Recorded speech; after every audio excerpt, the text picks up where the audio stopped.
Guys, itatry natin yung one-step hair dryer and styler. Ito po siya. Hair dryer na siya. Styler na din. Try ko natin. Bali, ano siya? 220 volts. Kaya pwede pong dalhin sa Pilipinas. Ayan po. Ayan. So, ito po siya. Yung actual. Sa may-ari nito, permission to use po. I-demo lang po. Try natin. Paano ba ito gumagana? So, pag paano ito i-adjust? Tapos, hindi ko alam paano gamitin. Yun. Niikot pala siya.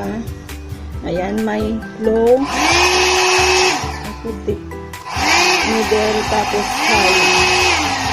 So, try ko natin paano siya. Nag-blower na po yung buhok mo. Yun, mainit nga po siya. Tapos, kung gusto mo siyang style, ayan, init. Parang, nag-blower sabay in-style yung buhok. Kagaya nito, basa pa yung buhok ko, tapos ko lang nalito.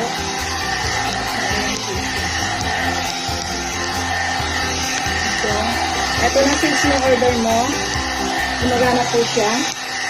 Maganda siyang gamitin, hindi lang ako marunong mag-style ng buhok. Kasi pag blower nga naman yung ginamit mo, kailangan mo pa ng suklay. Mahirap naman kasi pag mag-isa mo lang mag-blower, tapos system mo yung buhok mo. So, maganda po siya. Promise. Malambot lang yung brush niya.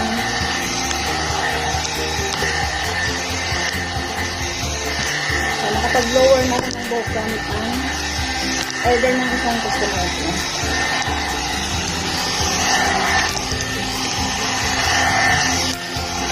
Pwede nyo rin siyang ilagay sa high. So, ayun po siya. Okay po siyang gamitin. Sa mga gustong umorder, PM nyo lang po ako.